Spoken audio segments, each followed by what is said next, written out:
नमस्कार दोस्तों, मेरा नाम है रवि और आप सभी का स्वागत है आपके अपने YouTube channel study with Ravi पर। फ्रेंड्स, आज हम इस क्लास में 2022 के सभी महत्वपूर्ण करंट अफेयर प्रश्न पढ़ने वाले हैं। इस वीडियो में हम 40 प्रश्नों को पढ़ेंगे जो आपके आने वाले एग्जाम्स में पूछे जा सकते हैं।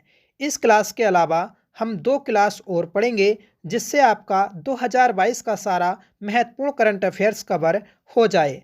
अगर आपका हाल ही में कोई भी एग्ज़ाम है तो आप इन तीनों क्लासों को ज़रूर पढ़िएगा।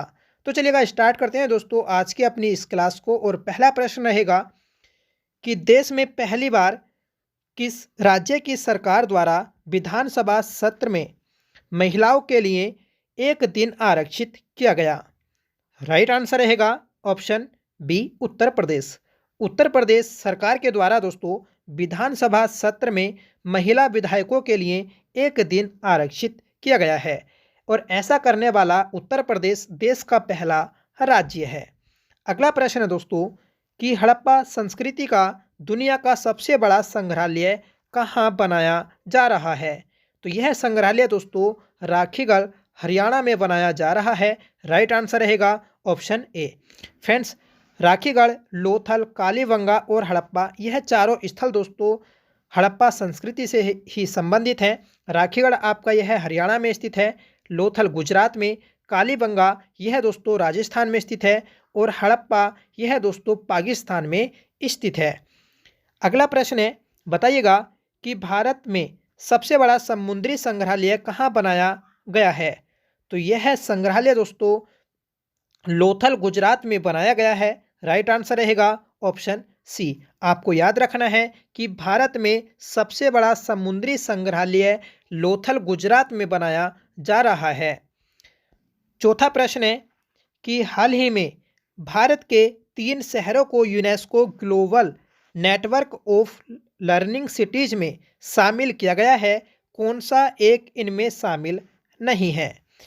तो दोस्तों नीलांबूर, त्रिशूर और वरंगल यह तीनों शहर हैं जिन्हें दोस्तों शामिल किया गया है। लखनऊ को दोस्तों शामिल नहीं किया गया है, तो इसलिए इस क्वेश्चन का राइट आंसर है ऑप्शन डी। ठीक है, आपको याद रखना है कि जो नीलांबूर है और त्रिशूर यह दोस्तों केरल राज्य में स्थित है और वरंगल यह दोस्तों तेलंगाना राज्य में स्थित है। इन तीनों शहरों को दोस्तों UNESCO global network of learning cities में शामिल किया गया है।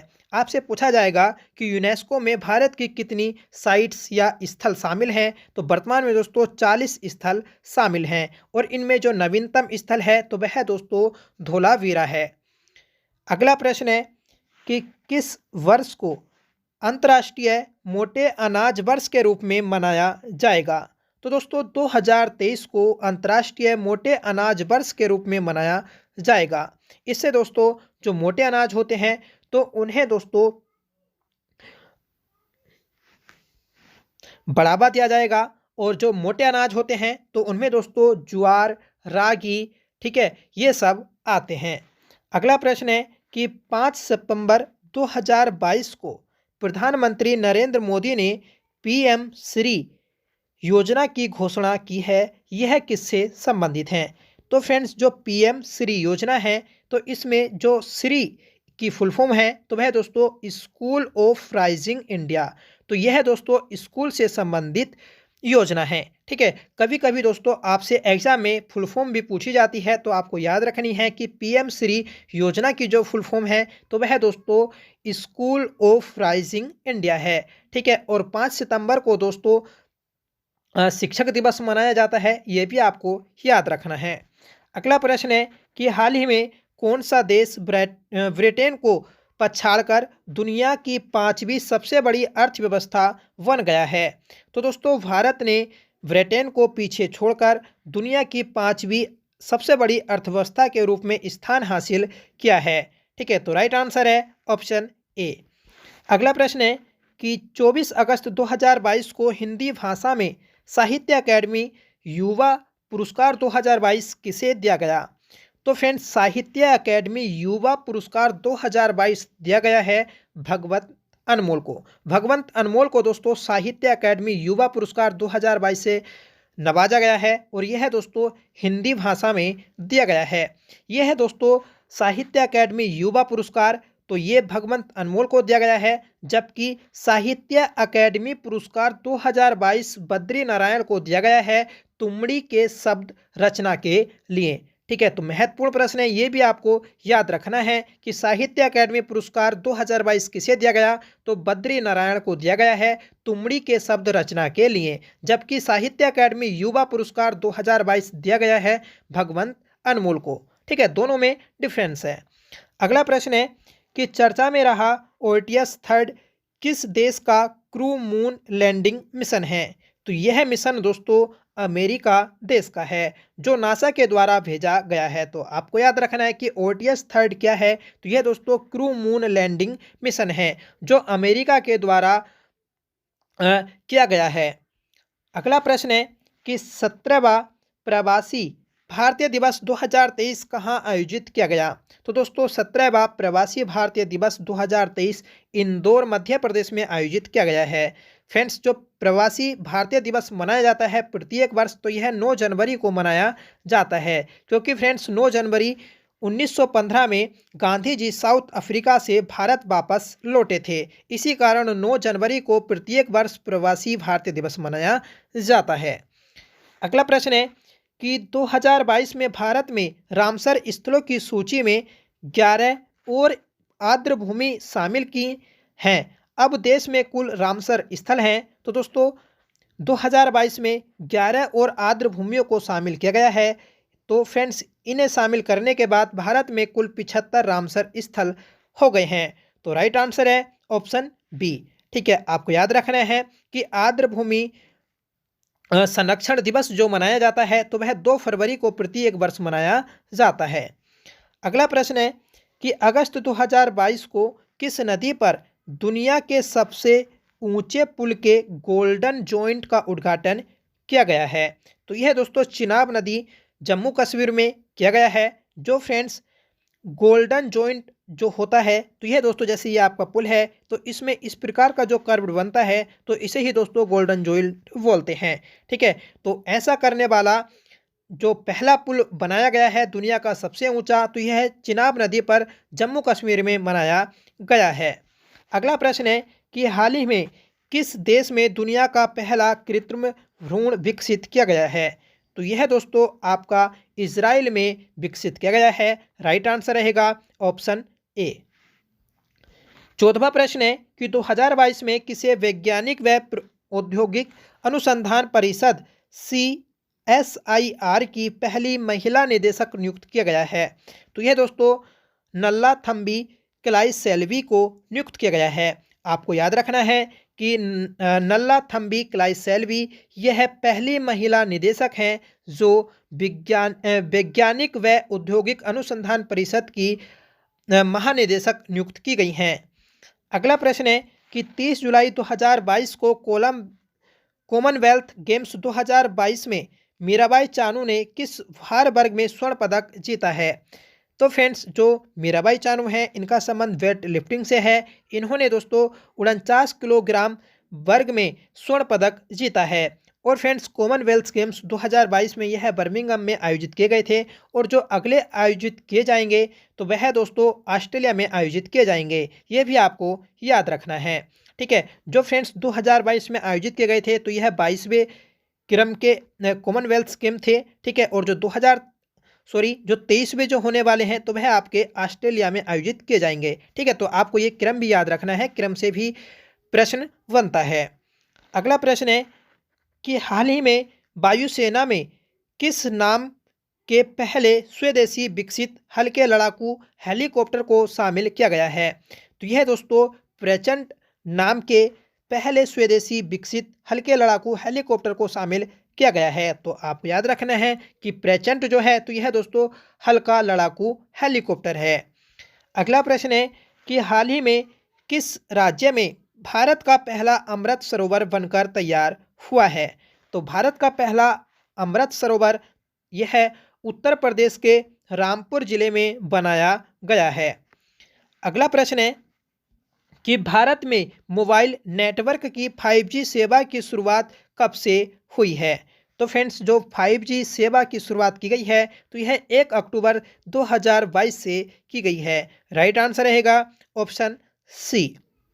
18वां प्रश्न है कि वर्तमान में नए चुनाव आयुक्त कौन हैं? तो वर्तमान में दोस्तों जो नए चुनाव आयुक्त बनाए गए हैं तो वह है राजीव कुमार बनाए गए हैं। राइट आंसर रहेगा ऑप्शन बी। इससे पहले दोस्तों जो राजीव कुमार थे तो यह नीति आयोग के उपाध्यक्ष थे। ठीक है, और जो अमिताभ कांत हैं तो यह दोस्तों G20 में भारत के शेरपा हैं। ओम बिरला वर्तमान में दोस्तों लोकसभा अध्यक्ष हैं और जो परमेश्वरन अय्यर हैं तो यह दोस्तों नीति आयोग के CEO थे। ठीक है, थे आपको याद रखना है क्योंकि जो अभी हाल ही में कल परसों चेंज हुए हैं और जो नए जो बनाए गए हैं तो वह दोस्तों VBR, ठीक है, BVR सुब्रमण्यम नए नीति आयोग के CEO बनाए गए हैं। अगला प्रश्न है कि 15 मई 2022 को भारत ने किस देश को हराकर पहली बार थॉमस कप जीता है? तो यह दोस्तों इंडोनेशिया को हराकर जीता है। राइट आंसर रहेगा ऑप्शन बी। फ्रेंड्स जो थॉमस कप का संबंध है तो यह दोस्तों बैडमिंटन से संबंध है। ठीक है, तो पहली बार भारत ने जीता है इंडोनेशिया को हराकर। अगला प्रश्न है 21 सितंबर 2022 को IRC को महारत्न कंपनी का दर्जा प्राप्त हुआ। अब भारत में कितनी महारत्न कंपनी है? तो दोस्तों अब वर्तमान में भारत में कुल 14 महारत्न कंपनियां हैं। तो आपको याद रखना है, आपसे कंपनी का नाम भी पूछा जा सकता है तो आपको कंपनी का नाम भी याद रखना है कि IRC को हाल ही में महारत्न कंपनी का दर्जा प्राप्त हुआ है। अगला प्रश्न है कि देश की सबसे लंबी नदी क्रूज सेवा किन 2 शहरों के बीच शुरू हुई है? तो यह क्रूज सेवा दोस्तों वाराणसी से डिब्रूगढ़ के मध्य शुरू की गई है। तो राइट आंसर रहेगा ऑप्शन बी। नेक्स्ट क्वेश्चन है कि औरंगाबाद का नया नाम क्या रखा गया है? तो औरंगाबाद का नया नाम रखा गया है दोस्तों संभाजी नगर। करेक्ट आंसर है ऑप्शन ए। 23वां प्रश्न है कि अंतर्राष्ट्रीय बुकर पुरस्कार 2022 से किसे सम्मानित किया गया है? तो दोस्तों अंतर्राष्ट्रीय बुकर पुरस्कार 2022 जो दिया गया तो यह गीतांजलि श्री को दिया गया है। इन्होंने दोस्तों एक हिंदी में पुस्तक थी रेत की समाधि। इस पुस्तक को दोस्तों अंग्रेजी में ट्रांसलेट किया है और इस पुस्तक का नाम रखा गया टम्ब ऑफ सेंट। ठीक है, तो टम्ब ऑफ सेंट ट्रांसलेट की गई है दोस्तों इंग्लिश में। ठीक है, तो इस पुस्तक के लिए इन्हें अंतर्राष्ट्रीय बुकर पुरस्कार दिया गया है क्योंकि दोस्तों जो अंतर्राष्ट्रीय बुकर पुरस्कार होता है तो यह किसी भी भाषा की पुस्तक को जब इंग्लिश में ट्रांसलेट किया जाता है तब यह पुरस्कार दिया जाता है। अगला प्रश्न रहेगा कि हाल ही में कहाँ प्रधानमंत्री नरेंद्र मोदी ने विश्व के पहले नैनो यूरिया तरल संयंत्र का उद्घाटन किया है? तो इस संयंत्र को दोस्तों बनाया गया है गुजरात में। राइट आंसर रहेगा option A. Friends nano urea तरल संयंत्र का उद्घाटन गुजरात में किया गया है और गुजरात के भी दोस्तों कलोल में। ठीक है, तो आपसे स्थान भी पूछा जा सकता है, ये भी आपको याद रखना है। अगला प्रश्न रहेगा 25वां कि कहाँ पर देश में अपनी तरह का पहला सौर पवन हाइब्रिड ऊर्जा उत्पादन संयंत्र शुरू हुआ है? तो इस संयंत्र को दोस्तों जैसलमेर राजस्थान में स्थापित किया गया है। राइट आंसर रहेगा ऑप्शन ए। फ्रेंड्स जो ये संयंत्र है तो इस संयंत्र से सौर ऊर्जा और पवन ऊर्जा दोनों का उत्पादन किया जाएगा।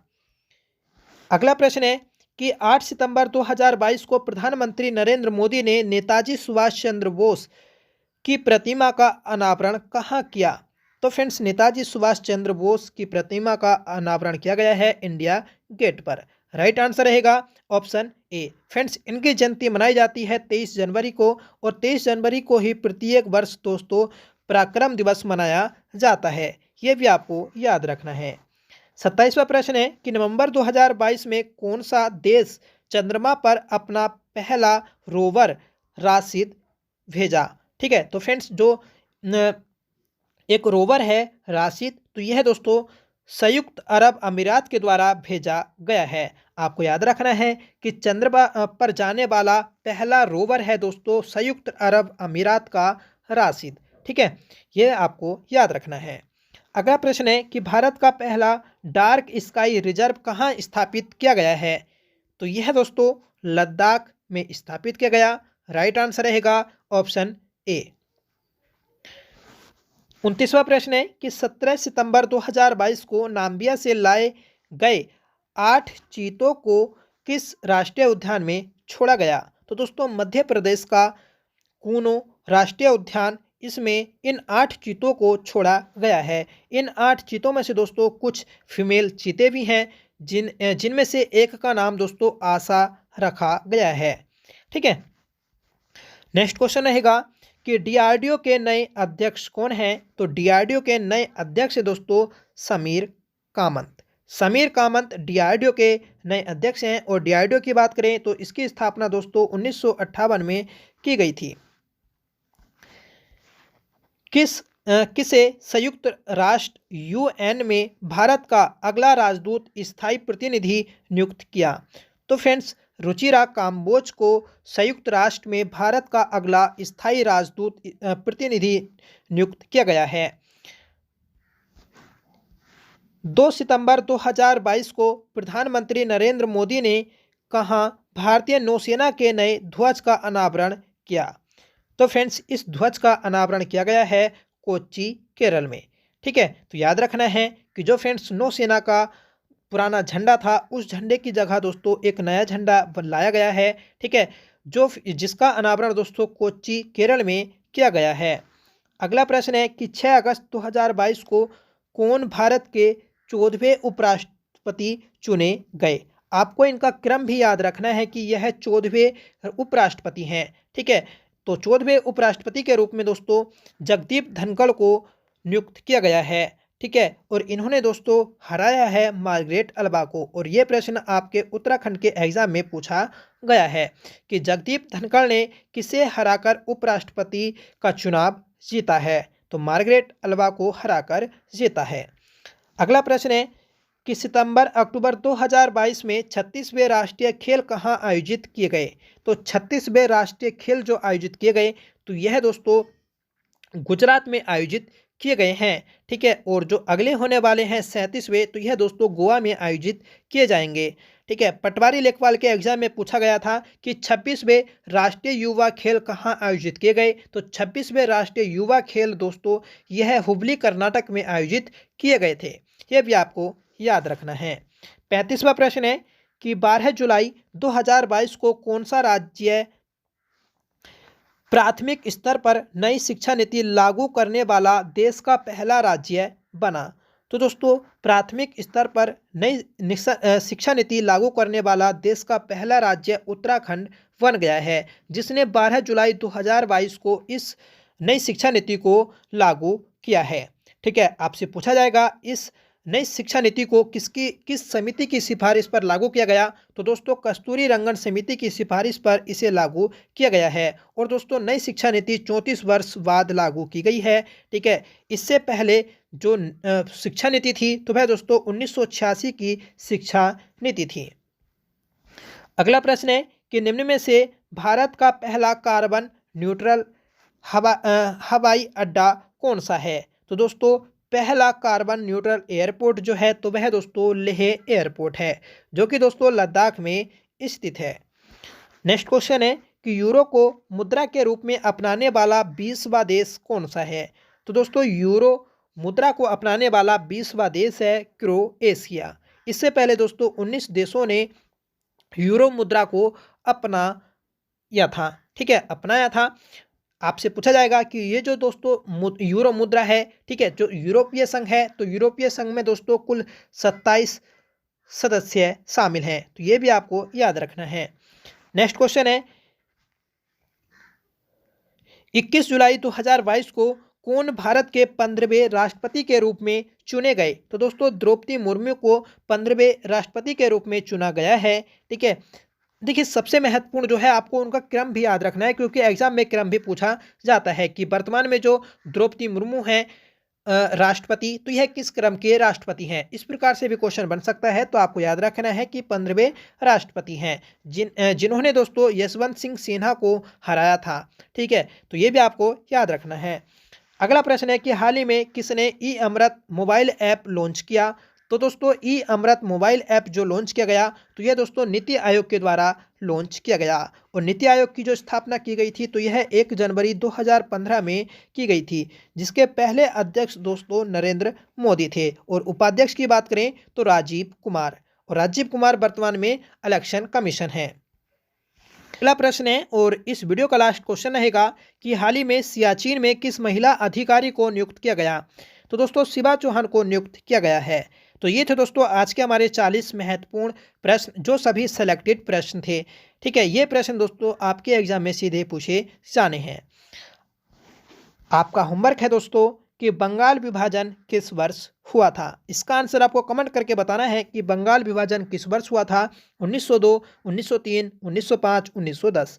ठीक है, अगर आप बंगाल विभाजन के बारे में जो भी जानते हैं तो वह सभी आप कमेंट करके बता सकते हैं। साथ में बताइएगा कि आज की यह क्लास आपको कैसी लगी। आई होप आपको पसंद आई होगी। अगर आपको पसंद आई हो तो प्लीज़ वीडियो को लाइक करिएगा, दोस्तों में शेयर करिएगा, और आप चैनल पर पहली बार विजिट कर रहे हैं तो प्लीज़ चैनल को भी सब्सक्राइब जरूर कर लीजिएगा। ठीक है, तो मिलते हैं दोस्तों नेक्स्ट क्लास के साथ। तब तक के लिए bye. Thank you so much for watching. जय हिंद।